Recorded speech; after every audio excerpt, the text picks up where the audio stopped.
सत्याचा शोध, जनतेचा आवाज आणि अन्यायाविरुद्ध निर्भीड लढा. अन्यायाविरुद्ध निर्भीड पत्रकारिता, खरा कायदा. नमस्कार.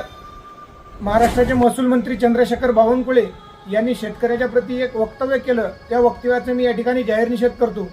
चंद्रशेखर बावनकुळे असे म्हणाले की शेतकऱ्यांना कर्जमाफी देताना आम्ही गाडी बंगला पाहून शेतकऱ्यांना कर्जमाफी देणार आहोत आणि प्रवीण परदेशी यांच्या समितीचा अहवाल आल्यावरच आम्ही कर्जमाफी करणार आहोत. सर्वप्रथम तर त्या प्रवीण परदेशी यांना एसी मध्ये बसून शेतकऱ्यांचा व्यथा काय ढेकळं करणार आहेत का?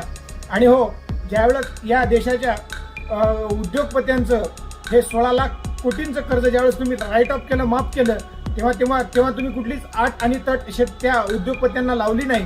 आणि तसेच ज्यावेळेस तुम्ही कर्मचाऱ्यांना 8वा 7वा आणि 8वा वेतन आयोग लागू करता, त्यावेळेस तुम्ही म्हणता का आम्ही कलेक्टरला, सीओना आणि क्लास 1 क्लास 2 अधिकाऱ्यांना यामध्ये आम्ही बसवणार नाही, त्यांना त्यामध्ये पात्र करणार नाही. त्यावेळेस तुम्ही त्यांना म्हणू शकत नाहीत. आणि ज्यावेळेस शेतकऱ्यांचाच विषय येतो त्यावेळेस तुम्हाला शेतकऱ्यामध्ये गटतट पडायची आहे. शेतकऱ्यांना ज्यावेळेस कर्जमाफी द्यायची आहे तेव्हा तुम्हाला अटी तटी लावायची आहे. अरे, जनाची नाही मनाची आपल्याला वाटली पाहिजे. शेतकऱ्यांना कर्जमाफी देताना ज्या शेतकऱ्यांच्या नावावर शेती आहे, ज्या शेतकऱ्यांनी बँकेचा कर्ज घेतलेला आहे, त्याच्या सातबारावर बोजा आहे, त्यांची तुम्ही सरसकट सातबारा कोरा करतो असं म्हणले होते, त्यांचा तुम्ही कोरा केला पाहिजे. नव्हे तर तुमच्यात जर हिंमत असेल तर निदान तुम्ही 5 लाखाची तरी शेतकऱ्यांची कर्जमाफी केली पाहिजे, असं आमच्या शेतकऱ्यांचं मागणं आहे.